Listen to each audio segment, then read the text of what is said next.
But then when I talked to my friends, it just realized something just hit me. I was like, man, I'm the only guy here that didn't graduate from college. And then one of my friends was like, yeah, but you're one of the few of us that's like, you're doing what you wanted to do as a kid.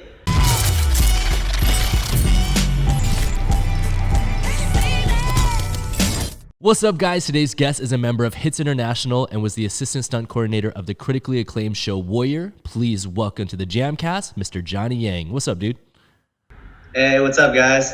Hey, Travis. How you doing, dude? Hell yeah, man. Thanks for making the time to come on here, bro. You're one of the people I've wanted to talk to forever for so many different reasons. And obviously with the recent press of Warrior, it's like such a great time to get you on here. Yeah, I think Warrior came out. We were always kind of bummed when Warrior originally got pushed, like its release date. But then with everything happening, what with COVID and blah, blah, blah, and all the stuff that was happening in the media, all the news, Warrior came out, and it just, like, in a good time, like, it felt really relevant, in terms of when it came out. Yeah, 100%, man. And correct me if I'm wrong. I don't want to misspeak on this. So, like, you're obviously the expert, which is why we have you in the chair here. But you guys completed 2 seasons, which came out. Obviously, people are in love with the show. Literally, I listen to other podcasts, and they're talking about Warrior, and they're non-action related podcasts, which is so cool. And I have tons of friends that are, like, raving about it. But from what I've seen from posts of, like, Justin Lin and stuff like that, you guys were not officially greenlit for season 3. Is that correct? Or what's the current status of the show? There's no official award, unfortunately, for season 3. A lot of the why it's above my pay grade, but from what I understand, one of the main reasons was Cinemax, who was originally the parent company hosting the show. They opted not to do any more like original programming, so Warrior lost its home. So right now the hope is that people seem to be watching the show now on HBO Max, and then enough people like it, and then who knows. Yeah, 100%, man. And it's really cool that it's on the HBO platform now, because I feel like that's where a lot of my friends have been exposed to it in the last couple of months and have been watching it and things like that. But as far as the show is concerned, like for those people that may not have had a chance to watch it yet or know about it, can you just let people know like what the general premise of it is? Because I know that like, for you and myself who are like lifelong martial artists, it has a really, really cool, deep-rooted history as far as like where it was originated from. Yeah, so like the story is that back in like the 70s, I think it's like 1971 or something like that. I forget what the official year is, but like Bruce Lee wrote like a treatment as a pitch idea to for this vehicle for himself to star on. It wasn't about Bruce Lee; it was something he was going to star in. So I guess in the beginning people were like wondering, is he going to be Bruce Lee? I was like, no. Like, there's only one Bruce. It's not a biopic. It's a show that he was going to star in. So there's homage and stuff like that to Bruce. But then it's this treatment that he wrote that he tried to get made. The story we heard is someone took the idea, and then we got Kung Fu Legend Continues with David Carradine instead. However many years, 40, 50 years now has passed. And then finally, Justin Lin, Shannon Lee, Jonathan Chopper, they were able to meet up and get the original idea and vision like going, So that's the general gist of it. Story-wise, it's fish out of water kind of deal. It's 1870s. I don't know if people know around that time is when a lot of like Chinese San Francisco Chinese were coming over, immigrant workers and stuff like that to San Francisco. So there's a lot of like racial tension because people were taking jobs and yada yada yada. So a guy comes over from Hong Kong looking for his sister, and during San Francisco at this time, with all the race relations going on, there were like Tong wars happening, political corruption. It's based around historical events, but it's not like a true story.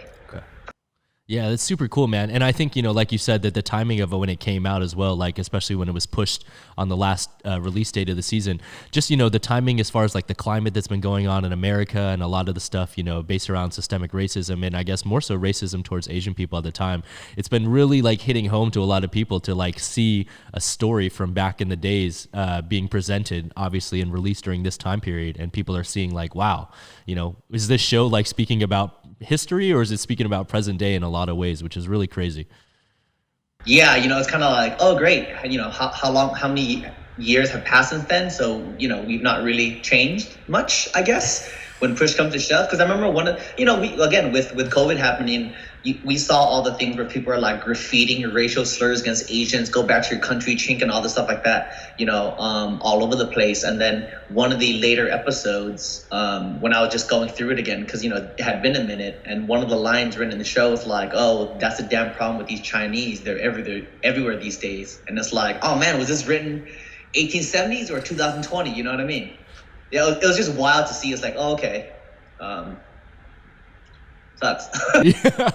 Yeah, it's crazy, man. Absolutely insane. But I think that's also what has been so successful in like getting the show to be brought to the forefront of a lot of people's minds, is just like the topics that it's covering. And obviously one of the main reasons why it's getting so much press and positive reviews is a credit to you and Brett Chan. And that's because the action has just been heralded as being some of the best action on TV. And a lot of times most articles say it's like the best show that you're probably not watching or don't even know about. You know what I'm saying?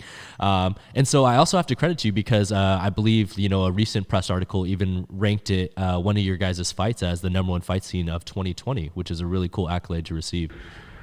Yeah, especially we were up against, that was an article from Collider, who gave it to us. It was specifically about, Joe Taslim, if people don't know who he is, they're up from The Raid, and he's been on like some of the Fast and Furious movies, and him fighting Dustin Nguyen for all the Asian guys who know from way back in the day. He's an OG to us, so it was really cool to like work with those two guys. But yeah, it was an article from Collider, and we were up against like massive guys. So it was real, like, Tenet was on the list, Extraction, I think Mandalorian must have been on the list, of course. Yeah. So, to be up against those guys and still get ranked #1, it was like really like, oh wow, that was really, really cool for us to see. That's super awesome, man. Yeah, and well deserved. And then just as far as like your involvement in the project, just so people kind of have like an understanding of it, we just mentioned Brett Chan, obviously, who is like, someone that I look up to as well, especially being, an Asian inside of the stunt community and stuff like that. But what was your involvement on the show? I know that obviously I introduced you as the Assistant Stunt Coordinator, but I know you had many titles and many hats that you wore on the show. Yeah, it was just, you had to wear, our show was like, it was hectic. We're in crunch time. And so my main job there was to be his like assistant coordinator and just everything that comes with it. I just try to take as much as I can because, being lucky to work with, as an assistant coordinator, I see how much, and this too, like how much they got to deal with. So anything I can like take off their plate, I try to as much as I can. So, but my main job there was, he wanted me to previs. Brett's he's like become one of my best friends now. We've been through like some tough times together. But he's always tried to push us to be more of like not just stunt guys, to be, to think of when we previs, to be like filmmakers, just because I remember back in the day when I shot my first like couple of previses for him. Oh, he lit me up. Yeah. Oh, he did not like it. No. And it was just, it wasn't that it was bad per se, but it was just like in his head, like, you're just shooting action. You're not telling any kind of a story. Yeah. And so he wants to break out of that mold. And I think a lot of people nowadays, you see how many like stunt coordinators have become secondary directors, and so he wants to be part of that movement and break out of that mold where, they think of us as just stunt guys. Oh, you guys only know how to do action. You have no idea how to tell a story. So he's always trying to push us. And so he's really like taught me a lot about how to like film action and, and like molded my way. So previs is one of my big things. My jobs. And then once we did that, we would make shot lists and stuff like that and talk to the directors. And it's not to say that on the show, it was one of the biggest like collaborative efforts I think I saw like on any show from every department. It was wild, which is why like we love the show, every freaking department. But we got our parameters from the directors, from the writers, from our showrunner about how he wanted the action to look and feel like. So it wasn't like we just went up willy-nilly and filmed our own thing and they didn't know what was going on, So what we would previs, show to them, like, and then get notes, stuff like that, make changes.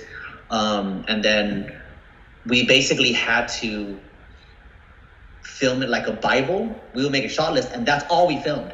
there was pretty much no extra footage.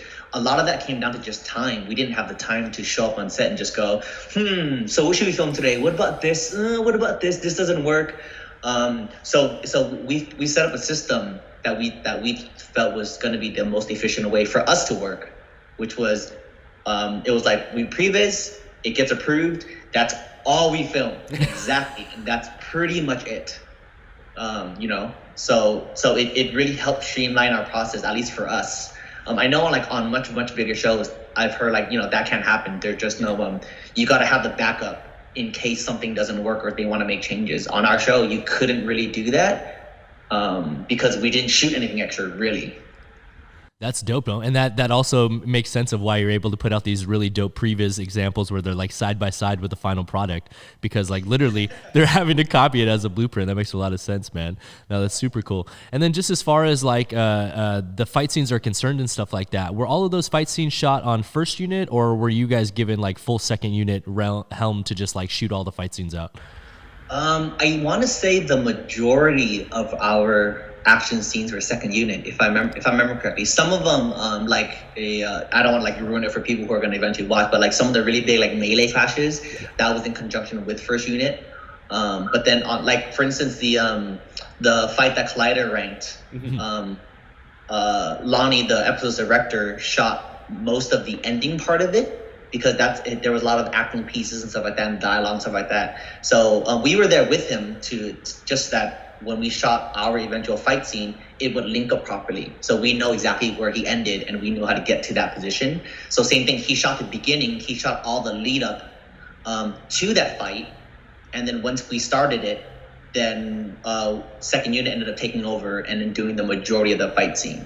Okay. So that's really how we ended up collabing with first unit, that they would do the lead up and then the tail, and then we would come to fill in the middle majority of the time. And then some of the other episodes, like there's a Warner fight scene with they're like in a hallway with Jason Tobin and Andrew Koji, and we were there with main unit filming that one. Again, the big melee scene that Denny Gordon did, she was there with us filming a lot of it, and then some of them were second unit here and there. Okay, that's super dope, man. And it's always great, as stunt individuals ourselves, to hear about like collaborative shows where they actually, trust the stunt department and give you this, rein in order to create action and also be involved in the filming. Because I'm sure you can attest to it. We've been on some other shows where it's a horror movie in itself, where like you're basically like, I'm just here to make your movie better, but you guys are just pushing us to the side. So it's really cool to hear that on a show that's so action driven, that they're actually like entrusting you guys with so much. Yeah. It's one of the rare cases that I haven't been on a lot of shows in this capacity. So, other people may say, no, I've seen lots of shows like this. I haven't personally. I've seen in shows where, the stunt team would come in previs and do the groundwork. They would watch it, they'll like it, but on the film day, like you said, you kind of just pushed away. Or in even more like wild cases, they'll be like, oh, cool, previs. Yeah, exactly. You've been, I'm sure you've seen it. I've seen it. So this show, yeah, they wwere really nice to us in that capacity to give us that amount of trust and control. Okay. We did our best. Hopefully people like it. Again, I'm too close to the show, too involved in the show with everything that goes on. I knew what was happening, and I'm close with the production team, the crew, the cast, that I watch the show from very rose tinted like glasses. Yeah. So whenever people tell me like yourself, oh, people are messaging you that they like it, I'm always like, okay, good, because I like the show, but it's my show. So hopefully, yeah. 100%, man. No, I mean, I totally understand how that goes. It's always cool to have your work validated from like an outside perspective. And like I said, people have been raving about it. I've had friends of mine ask me about it who aren't in the stunt industry by any means at all. And I think, like I said, they love the storyline, they love the action, they love, the social and political issues that it's addressing even in modern day. And so like, obviously like with action that's so involved and stuff like that, where did you guys film this at? And were you able to take like a core team of you guys over to there, or did you have to like rely upon the locals wherever you filmed? So we filmed in South Africa, Cape Town specifically. My first time there. Beautiful, beautiful place. When I first drove in there, to me, just seeing like the trees on like the mountain reminded me kind of like driving into Hawaii when you go from the airport and you're driving into the mainland. So we're there, built everything on studio a lot. In terms of the team itself, the team was primarily because most of the action on the show is the Tong Wars. So it's Asians on Asians. There are not a lot of Asian stunt guys in Cape Town, South Africa. So we brought in a team of guys that Brett Chan had to work with on his past shows on like Marco Polo and stuff. From China came over. Like one of the lead guys that we brought over, Chen Chao, he's one of Wu Ping's guys. Yeah, so he's got his own team. So he came in season 1, introduced us to a lot of the team, and he had to leave to go do a show, and we kind of just kept the majority of his team. And then come season 2, we brought a lot of the same people back, and then asked those guys for like referrals, so that we can see new faces.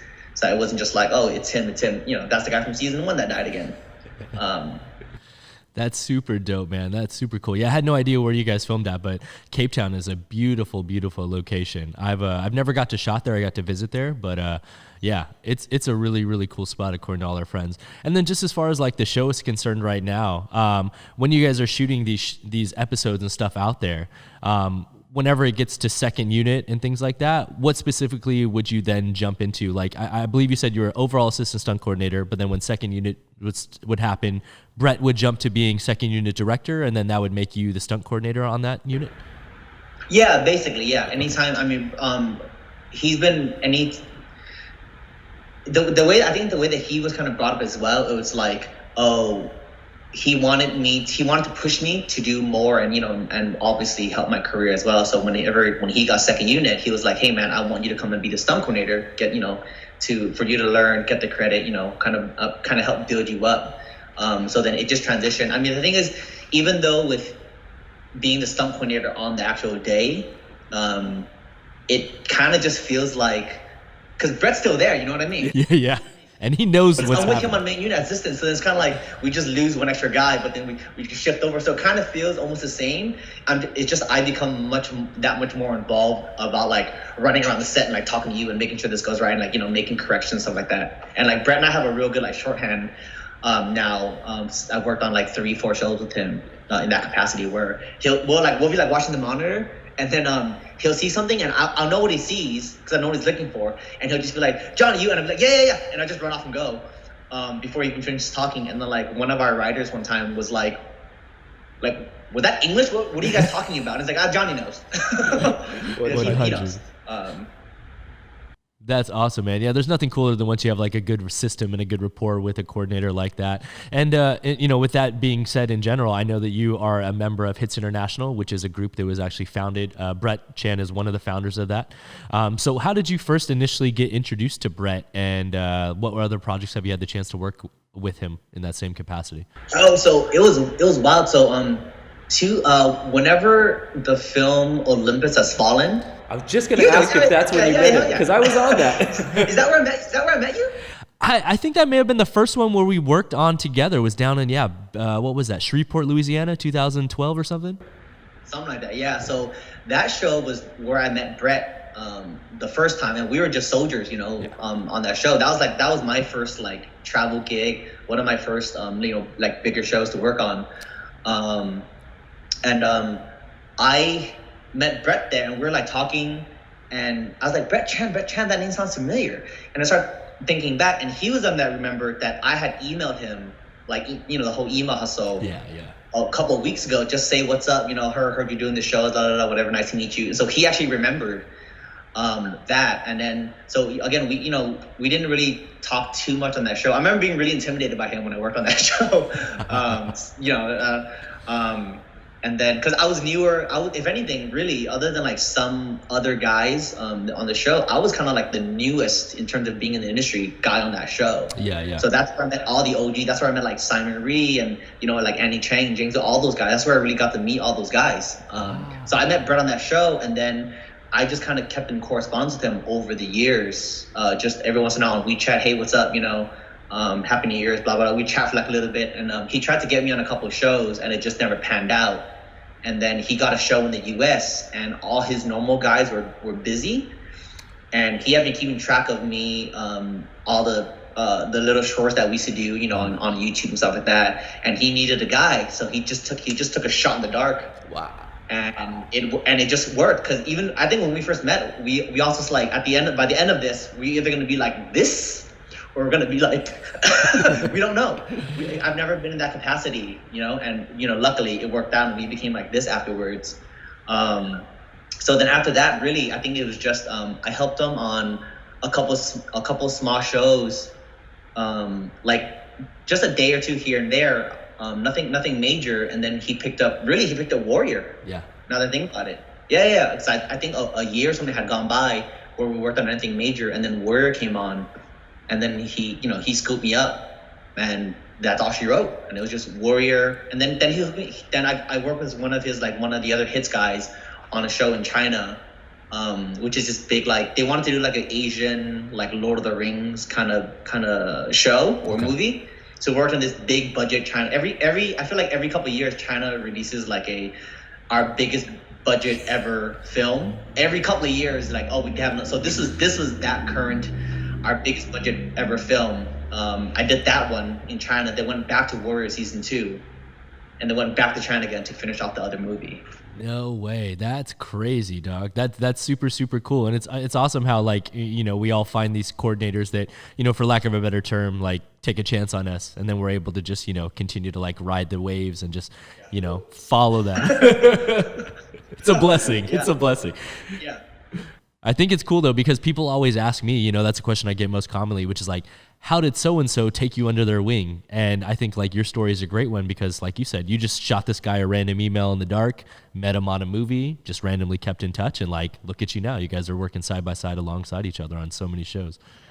Yeah, but I mean, what is the cliche line they always say is, you know, opportunities, luck is when opportunity meets preparation, whichever version, orientation of that word. But, you know, you gotta keep up with the training. You know, we all see how much all the training stuff that you always putting out, you know, so you gotta keep up with it, so that when the opportunity does come, you gotta be ready, because you get that one shot. Yeah. And for better or worse, you know, you have no idea. Like I said, Brett and I were like, this could either end up really good or really bad. You have no idea.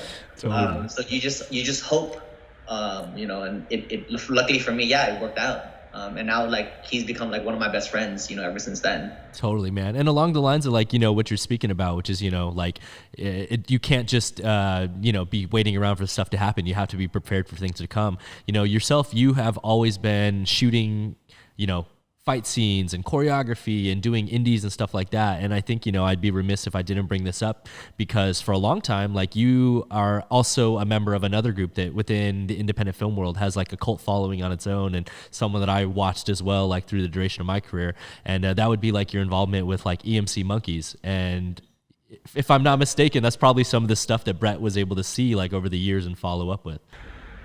Yeah, and a lot of that just came because, you know, we all wanted to be like filmmakers, and, you know, we all grew up. We all had the same kind of story of, we were all martial artists. Mainly, that's our love came together from, we came together from our love of martial arts and action films.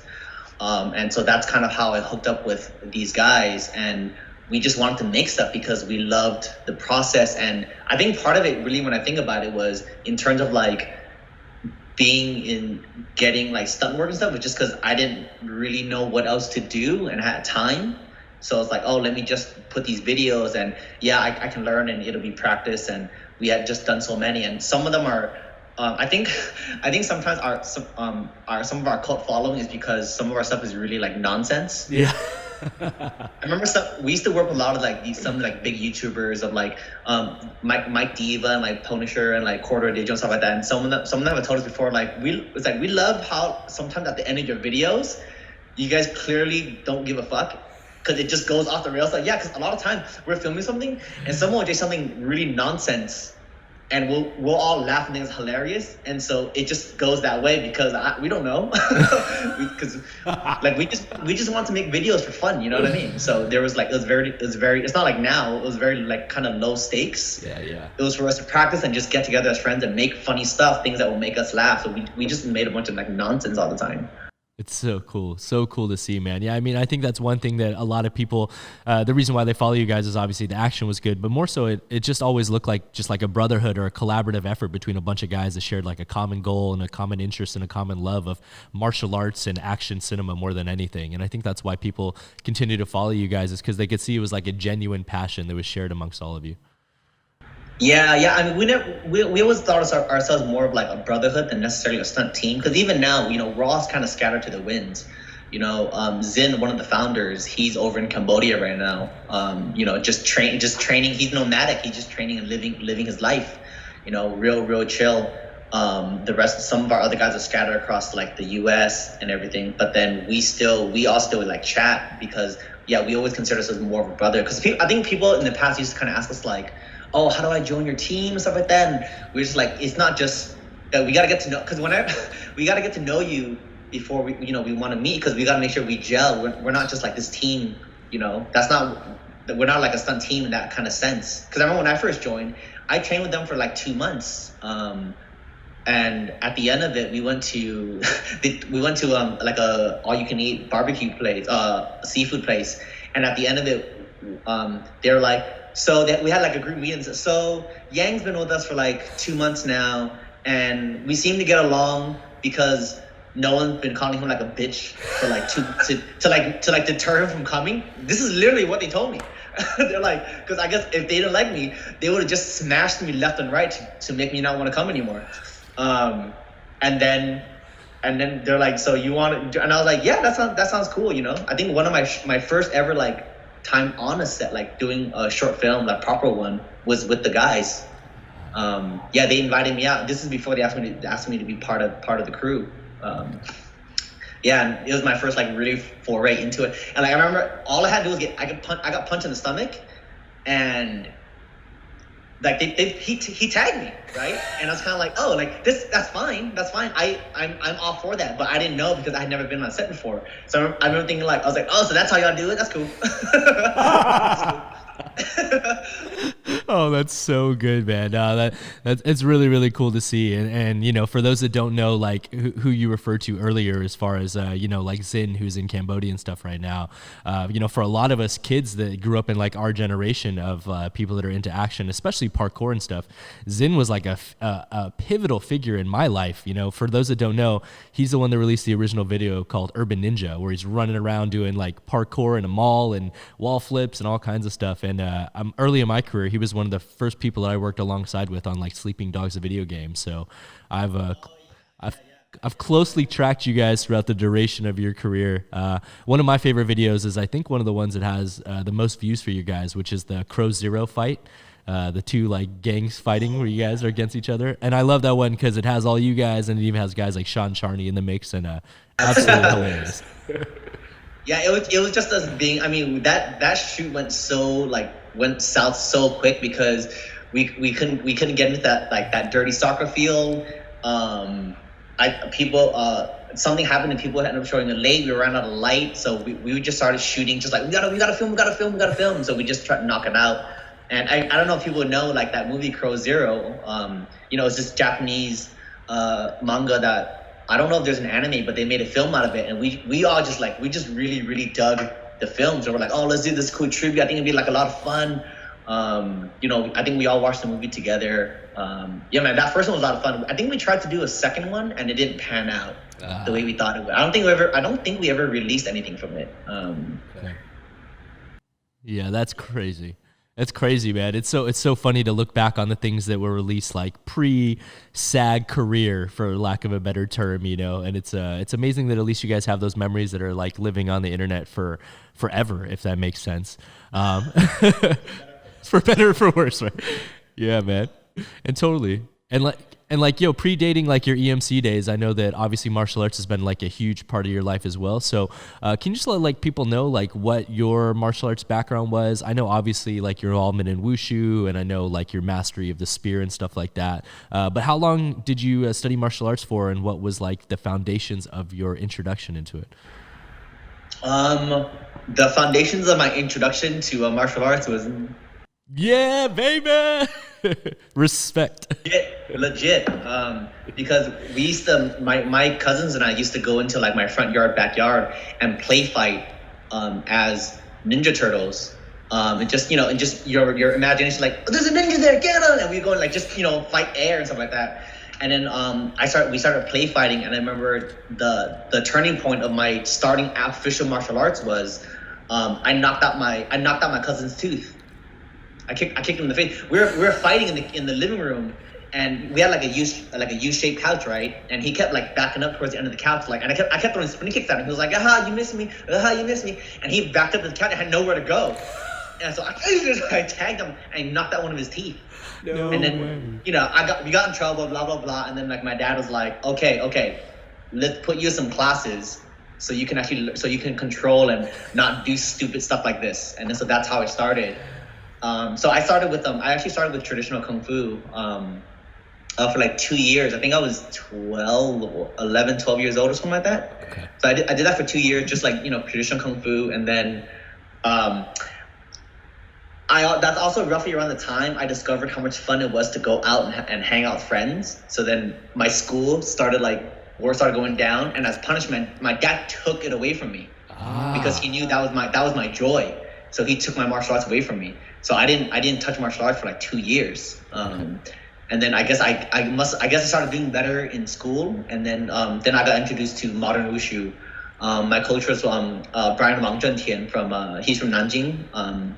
He's actually one of the famous ones. I found out we went there to visit in China, and when we were like doing a tour, I remember people were telling me like, you didn't realize how famous your coach is, like, right in that area, because in Jiangsu, where he's from, they had a term called a Sanjiang Yi Wang, which is 3 guys named Chang, 1 guy named Wong, and he was the Wong.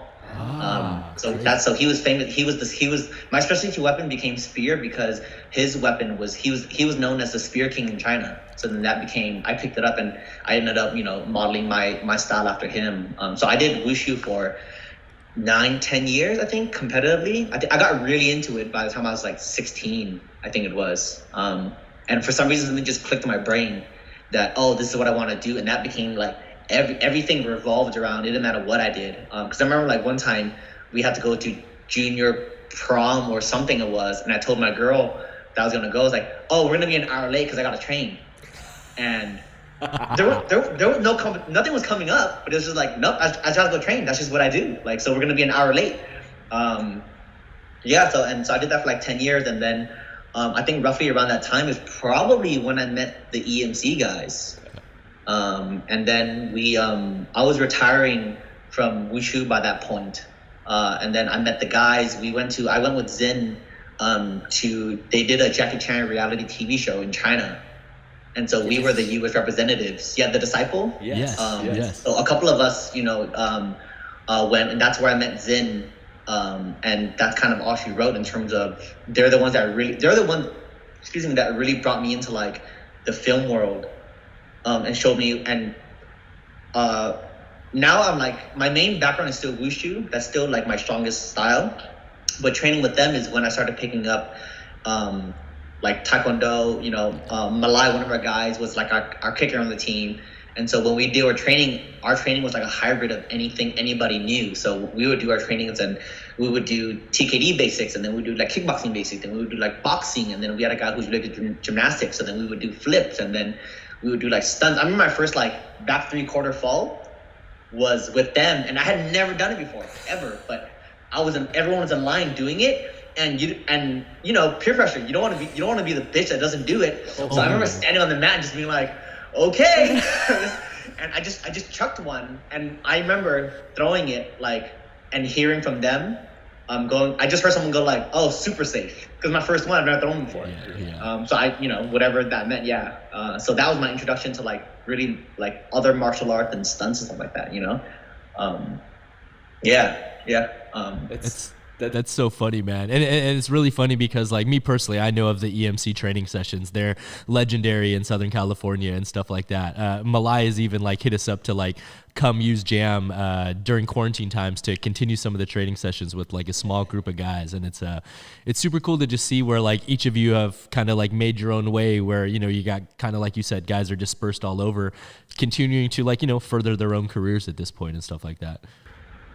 Yeah. I mean, I miss the team. We talk about it all the time with, like, I'm sure even for you, sometimes you think back and like, hey, remember when life was simpler and you just trained all the time and didn't have to worry about anything? That was your life. Life was just training, filming, like we still film now as a life, but filming without so much like extra hard work and stuff to do. Like it was the hobby and you just did it for fun because you wanted to, you know, and it wasn't like you had to look for a job and stuff. So we think about that stuff all the time. Like, oh man, remember we used to just film for no reason? You know? The pay is way better now, but the pressure is immense. Yeah, 100%. Yeah.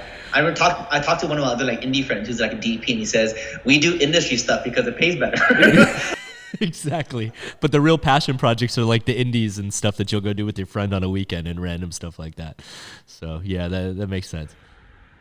Yeah. I think we all came up the same way because, you know, watching the ZG, the Zero Gravity guys, you know, the Real Kicks, the Loop Kicks, all those guys, you know, who came before us in terms of like that indie like stunt crew,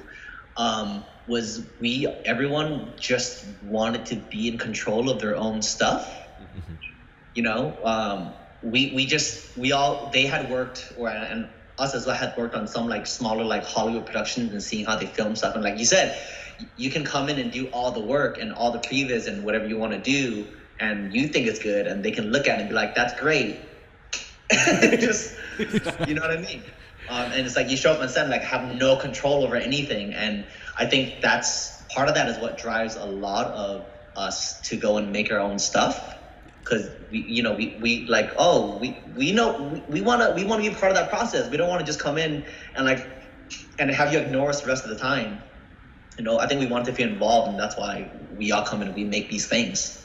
Yeah, 100%, man. And I think more than anything, like it's something that we've championed and spoken about at great lengths on the JAMCast just to inspire like future generations of stunt people that are up and coming, which is like the only way to inherently get better at this craft is to like dedicate the time and efforts into doing it. And I think there's no coincidence that, you know, individuals like yourself that, you know, used to shoot videos since way back in the days, over a decade ago. And then I just recently had Vlad Rimberg back on here, who, you know, in the indie scene has been shooting for almost 2 decades at this point, you know? And I think that it's just so cool to see, like, you know, that all the hard work and all of the free falling and all of the crazy wrecks are now starting to pay off, if that makes sense for everyone. Yeah, you hope. That's always the hope, right? You don't want to, you know, they say in the industry, and I think no matter what aspects in the industry you want to be in, like it's a war of attrition. You just got to keep at it. You just got to keep at it, you know? People used to ask me about like doing being an actor or, you know, coming to stunts, and part of it I would be like, why do you want to, part of my question was like, why do you want to do it? I was like, if you want to do it for money, like you can make more money and better money, more consistent money doing other stuff. If you have no passion for this, it's like I would think like I probably wouldn't do it. I used to say like, I wish I knew how to do anything else. So that, but this is what I like to do. This is what I like to do, and I'm one of the fortunate ones that it's panning out so far. I'm always like, this well could dry up so fast. I'm always humble about that. I understand this, you know, I've been doing well so far, but there's no guarantee. You know, anything wild or crazy could happen, and who knows, you know, where I'll be. So that's all. If you don't have the passion for this, I wouldn't do it. Yeah. You know. 100%. Yeah, I think like 2020 was like a great reminder to all of us, because like, you know, the COVID came along and just completely halted and wiped out a lot of work for a lot of people who work consistently. And so it's like, you know, whether or not it's all of a sudden jobs just stop working, or the calls stop coming, like anything can impact our industry. It's not like a guaranteed 9-to-5 paycheck like a lot of our other friends, especially, you know, not to make it a racial thing, but a lot of our other Asian friends have very stable jobs that their parents have made them get into, you know. But at the end of the day, like, I'm stoked on the journey that we both chose, you know. Yeah. I remember I long time ago, I hung out with this one. We used to do. Remember, we used to do like Rangers, you know, all the meet and greets and stuff like that, and the live appearances. Yeah. Yeah, yeah, all that stuff. Hanging out with some of my friends from like high school and like college, and we had all gone out for like lunch. You know, back when you were allowed to go out and have lunch with people. They're like, I realized that, oh shit, I'm the only guy here that didn't graduate from college. You know, I went to community college, but I was a theater major, but I didn't really but I couldn't graduate without doing all the what is it, like you have to take math and science and blah blah blah. I'm like, but that's not what I want to do. I don't want to stay here for another 2 years, you know, doing. So then I stopped and I just started pursuing film and TV, you know, outside of. But then when I talked to my friends, it just realized something just hit me. I was like, man, I'm the only guy here that didn't graduate from college. And then one of my friends was like, yeah, but you're one of the few of us that's like, you're doing what you wanted to do as a kid. So that put it into perspective. I'm like, oh, that's kind of true. That made me feel like, you know, a little bit better. The fact that not a diploma is great if if you want to get one, if what you're doing requires one. It's not necessary, you know. But it just felt it did. But being raised by Asian parents, go to college. You know what I mean? You know. So I think that's where it all came from. You know. That, oh man, I didn't graduate from college. Bro, trust me, I completely understand where you're coming from. I did go to college and accrued student debt and got a degree, and I don't use my degree at all. But yeah, I remember when I took the SATs to go to the college. I'm like, I don't even know why I did it. Like, I always knew I was gonna go to community college. I didn't study hard enough in high school that it was gonna take me anywhere. So I took like the SAT just for that hope of like, I guess I'll go to college. And then when it came, I was like, no, I'm going to community college. What am I talking about? Maybe you would have randomly got like a 1600 and who knows what would have happened, Yeah, you know what? You know where that came from, because we all saw Zach Morris on Old School Saved by the Bell score a 1590 or something like that on his SATs, even though he was the slacker in the school. I remember that episode. Every sitcom does that. Every sitcom does that scenario, because Fresh Prince did it. Because he scored higher than Carlton. Yep. I don't know if it was SATs or something, but every he solved a Rubik's Cube. I think that's what it was. He scored and he solved like a Rubik's Cube, and then he got accepted into like Princeton or something because he was able to solve a Rubik's Cube. Every sitcom like 90s, man, they all did that storyline. 100. Yeah, I remember Zach getting a high score and everyone else, like Jessie, was super mad. She's like, "What the hell? Like, this is unfair." That's so funny, man. Well, it kind of worked out for the better. Who knows what would have happened if you'd gone down the path of traditional education, if that makes sense, So the only other thing I really wanted to do, because I always knew I was going to be some kind of performer, because when I was a kid I used to sing. Like, my sister was a singer, my older sister was a dancer, and I like sang karaoke like competitions, embarrassingly enough, when I was like a kid. And then in high school, besides the martial arts, I got really into dance. There was no like dance crew. There were no guys on the dance team at my school.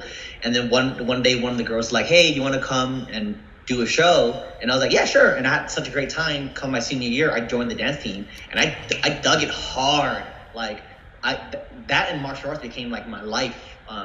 Training all the time. And then when I got to college, I was trying to do both, and it was too exhausting, because I go take like dance classes at like ELAC, and have to drive down to Walnut to go to my Wushu school, like driving, but like, because I was so tired. And I drove to my Wushu studio and would just sleep in my car and not go to class. I was just too tired. So I was like, oh man, which one do I want to do?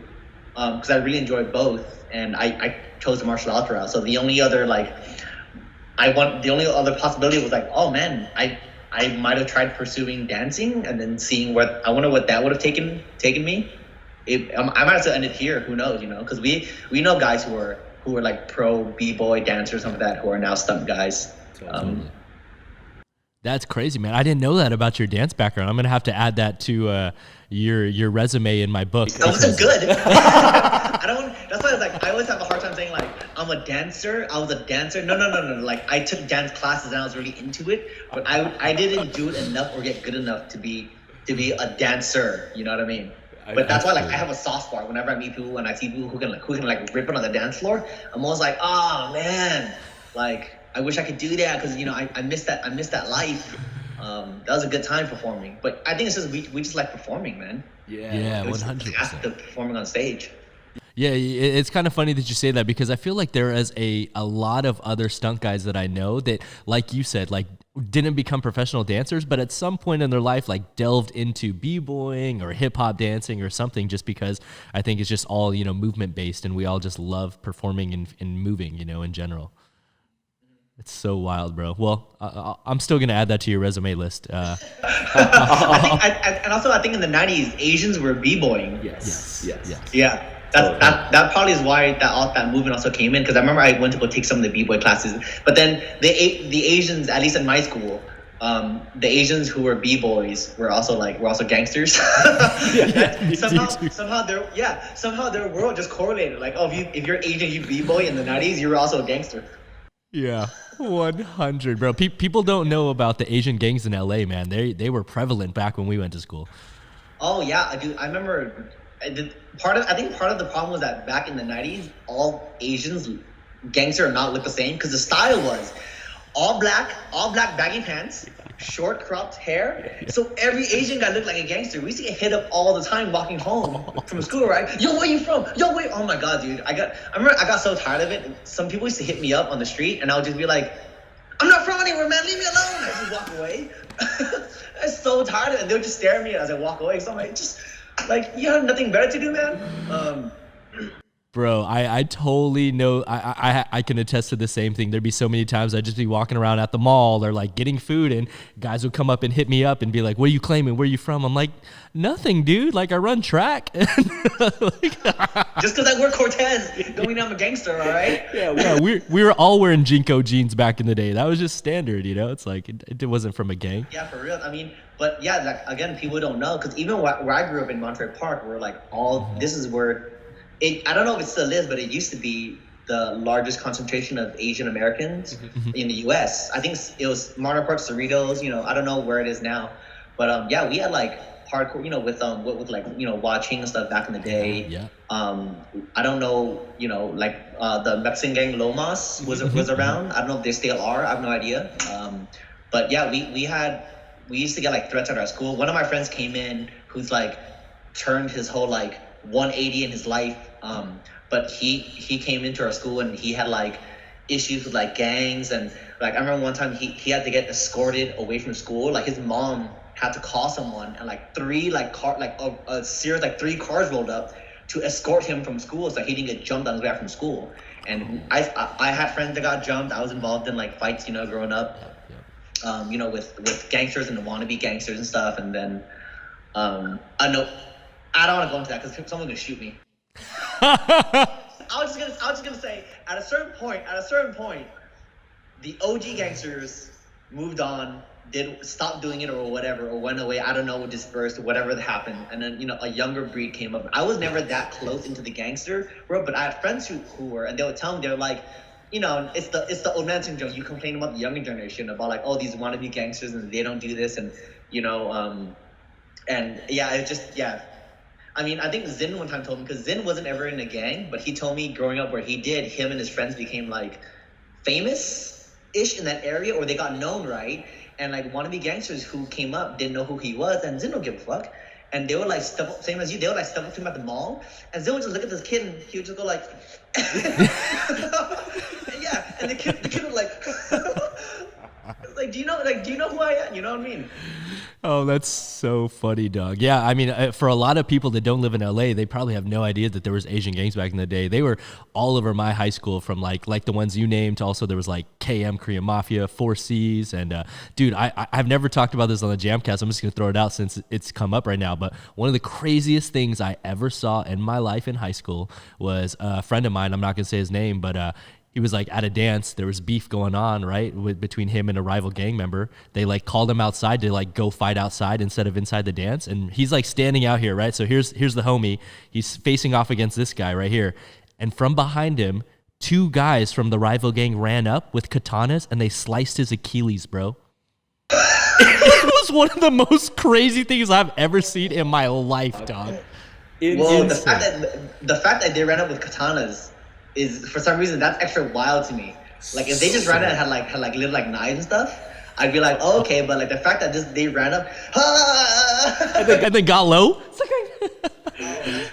I mean, the worst one for me was a couple of my friends, and I just hung out with friends I grew up with in like that were, you know, we were just nerdy, normal Asian guys, you know, like my friends were like in the badminton club and stuff like that, you know, and we used to walk behind this one area to go when we had like short days, and we were walking down this alleyway, and a Honda Civic or like a Honda Accord pulled up and saw us as a group of like maybe 8 of us with like a couple of girls with us too, walking down, and this car pulls up, and I swear, dude, like 12 guys came out of this Honda Civic, Honda Accord.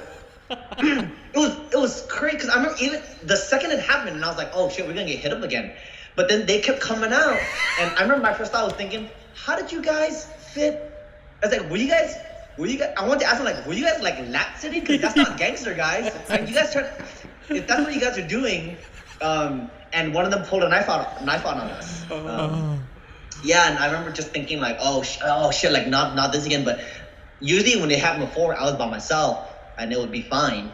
But I was like, oh, we had like girls with us and, you know, my other friends. I'm like, none of my friends are in this world or anything close to it at all. So I was like, oh shit, what do I do? So I had to go talk this guy down, who again, with like 12 of his homies in a Honda Accord.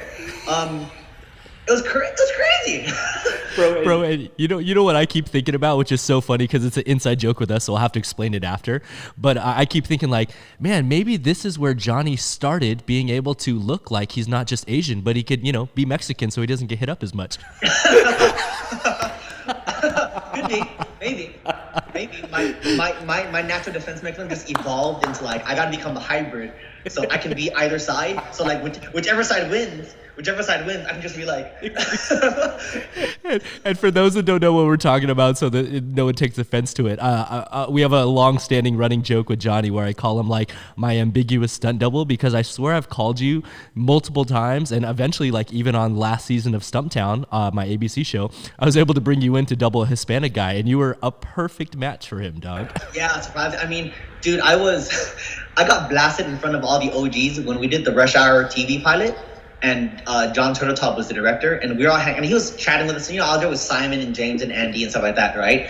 And I remember getting blasted in front of all of them because John, the director, was like, "Oh yeah, you guys are all Asian," and he saw me. He was like, "You kind of Mexican," and then I was like, and then Simon, I remember Simon had the biggest reaction. I was like, oh man, I got blasted in front of all the OGs. Simon was like leaning on someone's shoulder. He laughed something like that. Oh, so good, bro. So I'll just put, you know, kind of a dancer under kind of Mexican looking on the files, and then we'll get you back in, bro. The whole dance thing was like one of the best times of my life. The EMC guys, we once got sent to a Disney Tokyo audition, and we thought they were looking for martial artists, acrobats, whatever. Right? We show up, it's a straight dance audition, and not even like hip hop stuff like that, or like it was more like jazz lyrical based. And people, you know, guys and girls are in there in like proper dance attire, jazz shoes, you know, whatever, right? I was in skater shoes. We had guys in like jean shorts. We looked so out of place. It was crazy. There were like 8 of us who went, and then we learned the routine. We did horrendous, right? We did horrendous on it, right? But it was fun. And at one point, at the end of it, they're like, okay, you know, hey, thank you everyone for coming. If we call your number, you know, please stay. If we don't, you know, appreciate your time, blah, whatever, like that, hope to see you. And so they're calling the numbers, you know, and they're like, there's like 8 of us, right? So they're like, you know, 1, 3 stay, you know, 7, 10. And we're like, one of us got to make it. And they're like 10, 21. And we're like, oh, that's all of us.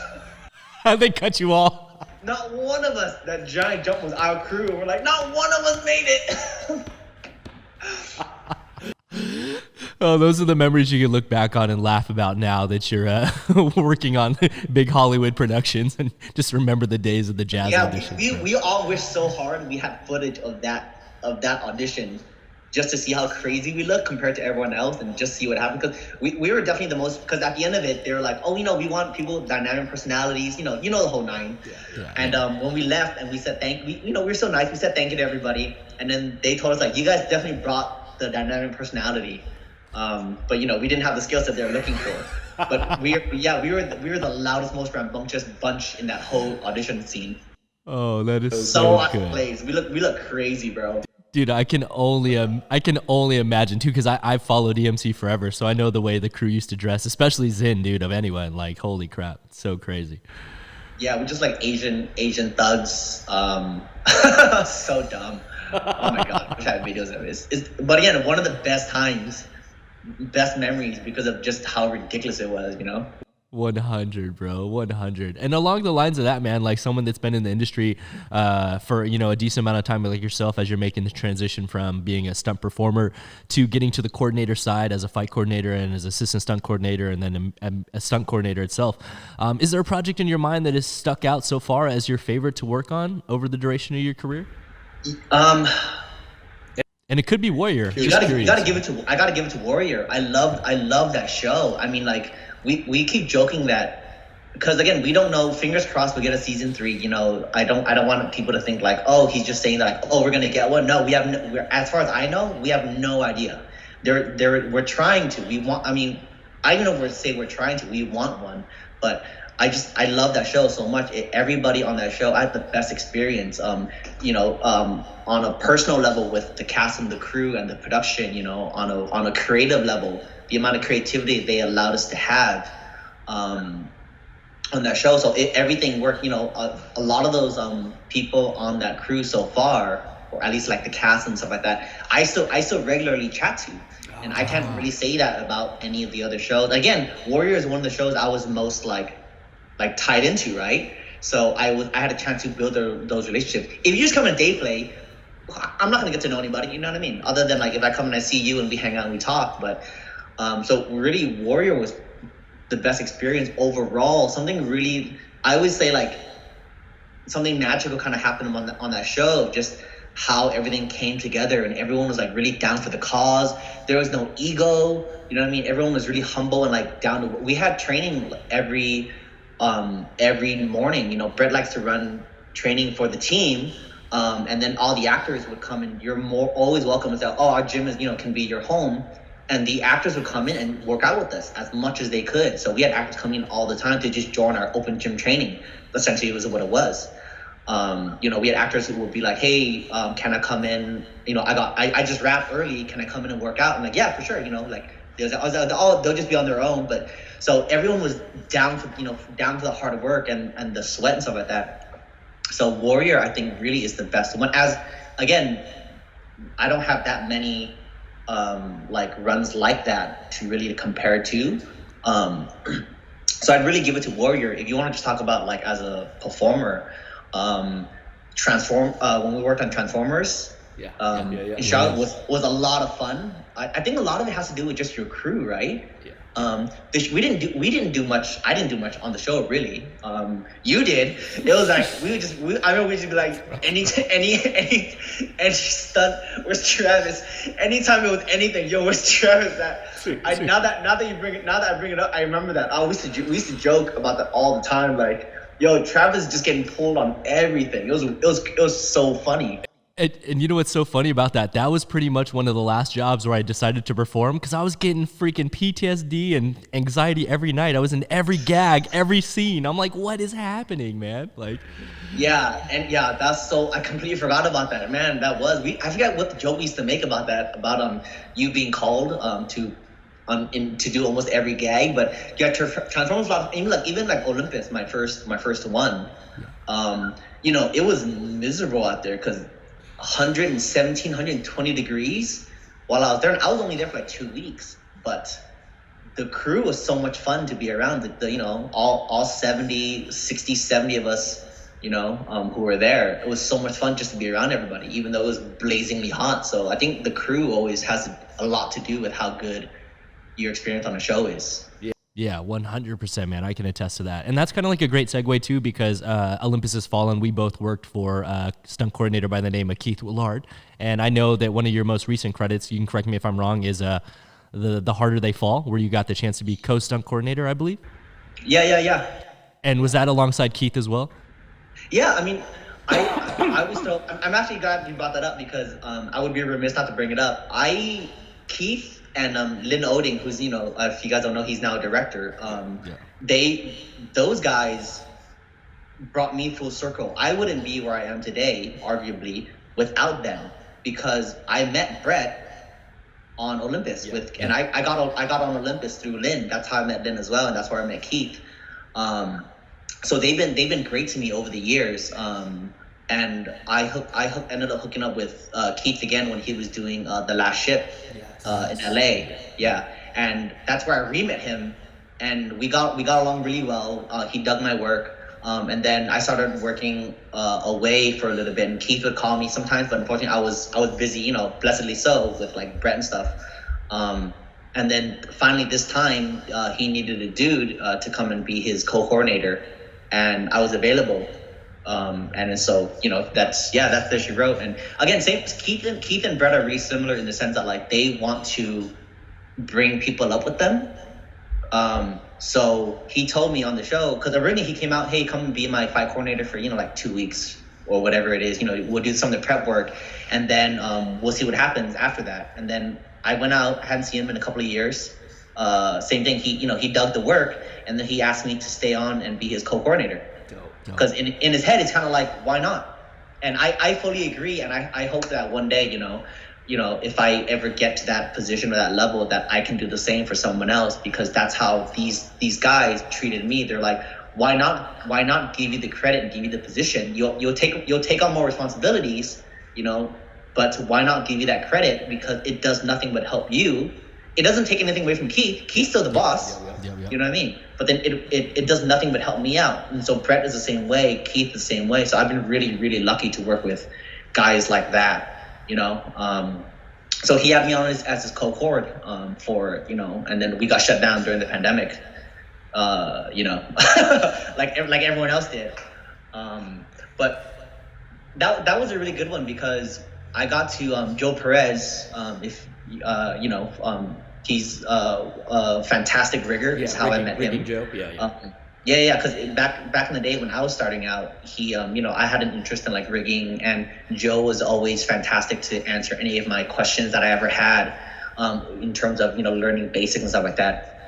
And then so on this job, I was able to get him out to come out as my key rigger, which I was really, really happy about, because I want to try to, we all want to work with our homies, right?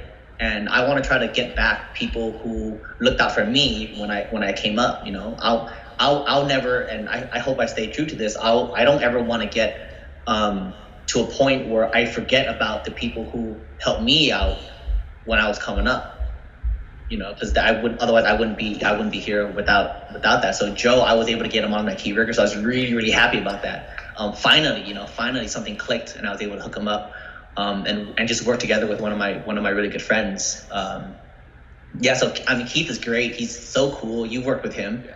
He's just the chillest guy to work for. Funny. Man. He'll always give you what's good about him. In his words, he will always give you a shot at the title. Always. What you do with it is up to you. That's how but he'll give you a shot. You just gotta be ready and do the work, and hopefully it pans out. Dope. Hell yeah. No, that's super cool, man. Super cool to hear how it's all full circle, like you said, and all just resorting back to that one random hot ass job in the middle of Shreveport, dog, which I'll never forget. So insane. It took 4 or 5 years. That's why I was like, we talk about how long that this game is just attrition. You just got to keep at it. It took 4 or 5 years at least, for that to finally kind of come full circle. Because that's when I eventually rehooked up with Brett, and he kind of got me going. 100%. And now this is a question that I'm going to ask you, because obviously we've kind of talked at length about the unique ways that you were able to find coordinators to go assist and work alongside with and stuff like that. So just as someone like yourself right now that's stepping into the title of being a coordinator on shows and things like that, this is for like the younger generations listening. What advice and what skill sets do you think are the most important for up and coming stunt performers to have under their belt as far as catching your attention or being someone that you would want to hire in the future? You know what? It's you gotta train. We can't use you if you don't have the skill set. So whatever that means to them in terms of if they want to be at the very, very least, the very, very basic is you gotta know how to do reactions. you're gonna get shot a lot. You know what I mean?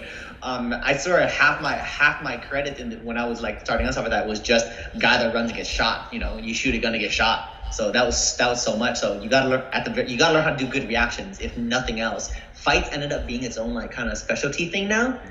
From what I've been seeing and what like older stunt guys who have been in the business a long time, coordinators have told me like, there are a lot more like specialties. When I guess back in the day, everyone kind of did everything more, but now there are a lot of niches. So you have to train, right?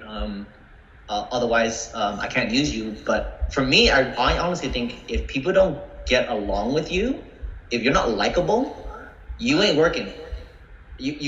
I learned that lesson when I was on a show and I was just at Crafty and I cannot remember the two guys that were talking or who they were talking about. I wish I could, but two OG stunt guys are talking about another stunt guy that is so talented. They're like, oh, he's so good, man. He's so good at his job. They kept raving about how good he is. And then they went, and the one guy went, I would never hire him though. And they was, yeah, me neither. And then they started talking about his personality. And that's when I clicked and I was like, if people don't like you, if you're not likable, people will sacrifice a little bit of talent to get someone that they can get along with, because it's just easier, dude. You running shows, how like, dude, there's so much to worry about. The last thing you want to have to worry about is whether or not this one dude is going to cause trouble on set. Whether regardless of his skill set, it's just not worth the headache. If you can avoid it, it's just not worth it. But one of my best advices I was ever given was I met Iram, and he was nice enough to come and have a coffee with me when I was just starting out, and we chatted and he told me about it, we talked about that, and his advice to me was, yo bro, like stay humble, no matter what happens, how big you get, stay humble. And that to me is one of the best advice I was ever given in terms of just how I approach the work and the ethics like that. Like, stay humble. Whenever you I wanted to also come from like a martial arts thing, was whenever, like, if I was ever visiting other people's schools and learning styles, you got to approach it with an empty cup. You can't, if your cup is full, you can't learn anything. So I wonder if that comes back to that. But I always, some of the best stunt coordinators that I know are humble as hell, are chill. They don't walk around going like, oh yeah, I'm this guy, And so I take that to heart a lot. JJ Perry, dude, when I met JJ Perry on Olympus. Me too. Yeah. Yeah. Oh, no. So I emailed him, same thing. I had been emailing him a little bit, and when he saw me, he knew who I was, even though we've never met. But he's like, hey Johnny, and I was like, how do you know? Yeah, we talk on email, and then I see the way that he treats people, and he was telling me like, he tries his best, no matter what status you are, to treat you the same, because he's like, at the end of the day, you might be the guy who's safetying me when I'm doing a high fall off the top. Doesn't matter what level you are, you might be the guy. So he tries to treat, and again, these are all the things I try to keep in mind. So I would say, whatever the thing is, you got to train, and you got to be likable. Is I think, we had a conversation about people who were like, oh, like I said, those two guys, that one guy so talented, we never hire him. 100%. Don't know who that guy is. Yeah. Honestly, I don't. I know people are gonna be like, yeah, he knows. I have no idea. I really cannot remember who those two guys were. If I search back to my call sheet, if I had it somewhere, I could probably figure out who those two guys were, but I have no idea who they're talking about. That's wild. But I totally agree with you, man. And I say that all the time, and I've rehashed that in many different ways and different words on this show. But I've basically said, like, especially when it comes to these long runs where it's longer than a day, people want to hire people they get along with and aren't going to be like annoyed with sitting by. I've seen a lot of runs where guys who aren't as skilled get hired, but it's because they're like a jack of all trades, and more so, they're just fun guys to be around. And when you're on a long run away from home and family, you want to be surrounded by good people, good energy, and people that aren't going to be a pain in the ass. Yeah, totally. And I think be trustworthy. Yeah. I don't, loyalty is a big thing. I think, and it is to me as well. I try to be as loyal as I can. I've been told before, like by some coordinators, that they would sacrifice a little bit of talent for someone who's, you know, likable, loyal. You know, it's just we have so much to deal with. You know, I'm barely dipping my toes into the coordinating world, but I see how much the hours, the stress, the meetings that the actual coordinators have to go through. I'm sure there's even worse than that, you know. So it's just so much to freaking handle, so much to manage that you don't want to have to deal with, you know, this pain in the ass person who's unfriendly, who's causing trouble, who's not loyal. Oh my God, he's talking smack about me behind my back, you know. All kind of, or who's gonna come. Unfortunately, you know, we've heard stories. Oh, and that's gonna come behind your back and try to snake the job away from you. You know what I mean? It's just so much nonsense to like to not have to worry about. Yeah, I agree, man. I agree. And I think that's invaluable advice that hopefully it's not falling on deaf ears for all of our listeners and stuff like that, because it's something that's been reiterated by not only myself, but a ton of other guests that we've had on the show. And I think it all kind of rings true, which is have skills, but also just be a good person. And if you're both, it'll work out in the end for everyone involved. So yeah, I agree. And so this is one question that I always end things with before we get out of here. And I'm very curious to see what your answer is going to be. So where do you personally see yourself 5 years from now, and where do you see yourself 10 years from now? Snap. You know, I try to, in terms of like work, I try to kind of just approach every job with the present, and I don't want to think like, oh, if I do this, it'll lead to this, it'll lead to this. I focus better if I just focus on this and I just tunnel vision to this. You know, the standard path of a stunt performer, you hope is, you know, performer, and then, you know, maybe like, again, where I'm at in between right now, where you start assisting and you fight coordinating, and then maybe a coordinator and maybe a second director, and then, you know, it just keeps building from there. You know, we've seen all the greats, like, again, like, you know, like Lynn Oding, you know, who, again, like I said, he looked out a lot for me, so, you know, which is why I bring him up, who was a stunt performer, became a coordinator, or assistant coordinator, became a coordinator, and now is a director, you know. You know, the JJ Perry, who's now fantastically, I heard, you know, he's going to direct a movie, which is great, which is amazing, you know. So anytime I hear those stories, you know, we all know the 87 guys who are now directing, you know, the John Wicks and stuff like that. You know, I know David Leitch is doing Bullet Train or something, what's called. Yeah, you know, exactly. So hopefully, you know, I like to kind of focus on the now, but it might take me in that direction. I'm finding myself more attracted to filmmaking in general, not necessarily just so much zeroed in on stunts.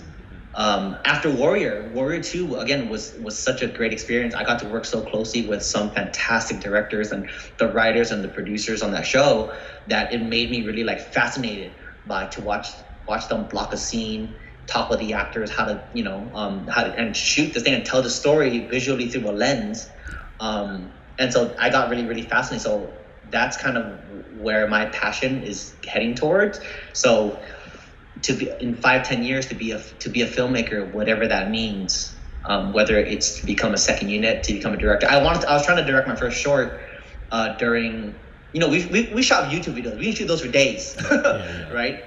We've all done those, but I want to do like an official, like real kind of like short film, just to like try, because someone told me, like, you know, try directing something. Maybe you might hate it. You think you want to do it, but it's different than just doing stunt. You might try directing thing and be like, oh no, I was like, forget this. I was like, I'm gonna be, you know, I'd rather just second unit or something like that. Who knows? So I'm gonna try it and see where that goes. But that's where the passion is now, to be some kind of filmmaker. And, you know, I'm trying to reapproach it with like, I don't know anything, because I don't. You know, it wasn't my world. You know, I know a little bit, but we were so focused on the stunt side that I want to do more than that. And even if I don't, that knowledge and that skill set can only help the stunt side. Yeah. So I see that's where the industry is going more and more, with coordinators, you know, becoming filmmakers and not necessarily just coordinators. I agree. I 100% agree. And hopefully we will be part of that new generation that's able to follow in the footsteps of guys like you mentioned, you know, from David Leitch to, you know, Sam Hargrave and all these guys. JJ Perry just got his first directorial debut coming up soon too. So yeah. I wish I could name all there's just too many people to name. So like if people, whoever's watching this, if I didn't name someone and you're like, oh my God, he didn't name someone like that, it's not because there's no disrespect. there's just too many to name. Those are just the guys that come to mind like right away. 100, bro. No, I totally agree as well. And so, with that being said, man, I really appreciate the time and the insight and everything like that. I know you got a new show coming up that we talked about off camera that we can't talk about yet. So, hopefully we'll be able to have you come back in the near future and talk about, some of the more recent shows and accolades down the road and stuff like that. But in the meantime, can you just let people know where they can follow you and stay up to date with your own personal journey, or shout out Hitz International, whatever you want? Yeah, sure. So I'm not super great at like social media, but so I'm on Instagram more than anything. But my tag on Instagram is Yang not Yin. I try to be clever, but it doesn't really like. If my last name was Yin, it'd flow better. Could be Yin not Yang, because Yin and Yang. So it's Yang not Yin. Is my personal Instagram, and then the crew that I roll with. We have the Hitz International website. With the team, the guys that I'm part of, that we're kind of worldwide, from like myself from the US, Brett from Canada. We have like Tim Wong from New Zealand and stuff like that. Guys from like Hungary. We're spread all over the place. So those I would say those are probably my main two to follow me on, I guess, if you guys want to. Hell yeah, sounds good, man. We'll definitely be sure to put those on the screen, and hopefully some people can continue over there and continue following the journey. Yeah, thanks so much, dude. Yeah. So cool to be part of the JAMCast finally, man. We see it as like, oh man, what a cool thing. Bro, thank you. I appreciate the time more than anything, and like I said, it's just cool for me to reconnect with people like yourself that I've known for so long in this industry, and to continue to watch White the Lotus success. Days, man. Crazy, right? I didn't go there a lot, but White Lotus Days, dude. Man. Hashtag never forget. I tell people never forget. Those are the days, man. We won't go into it, but just real quick, I just want to say, like, one of the crazy things I saw at White Lotus was they're doing, I'm not gonna say who, but we're doing an audition there for somebody, and we all showed up like, a little bit later into our time slot, and one of the first things I saw as you walk into this room where everyone's like rehearsing and training and doing the fight is a girl walked by like this, because she got popped in the face. I'm not gonna say who or whatever, but yeah. But it's just the second we walk into the door is I see the girl walk by, and she's just walking past us. I know what you're talking about, bro. That's so funny. Holy crap, dog, man. That was a fun audition. Memories, distant memories, but still seem fresh in the mind. It's so crazy to look back on. Bro, dude, I'm glad you've come a long way, dude. It's really cool to see the evolution of White Lotus and yourself into what is now yourself and Jam. You know what I mean? It's great, dude. Bro, thank you. I appreciate the endless support. And, like I said, hopefully this isn't the last time we get you on here. We'd love to have you come back and hopefully talk about Warrior Season 3 if it gets greenlit, Oh, yeah, man. I hope so. HBO Max, guys, watch it. I've been getting hit up a lot, so I'm glad people are watching it. Hell yeah. Everyone out there, go check it out. Go check out Warrior. Give it some views on HBO Max, and help get Season 3 greenlit so that we can all continue to support the series and Johnny and stuff like that. So with that being said, guys, please be sure to hit that like button, comment, subscribe for brand new episodes each and every week. Join us every Monday for Jam Breakdowns and every Friday for brand new JAMCast, interviewing influential members of the movie community like Mr. Johnny Yang himself. So with that being said, guys, I'd like to give one more very special shout out. Thanks for coming through, homie. I really appreciate your time. Thanks, anytime, bro. Have a good one. Be safe. Pandemic. Be safe, guys. And as always, guys, coming through, I'm your host, Travis Wong. Thanks for joining us here on another JAMCast. Until next time, we'll see you all soon. Peace.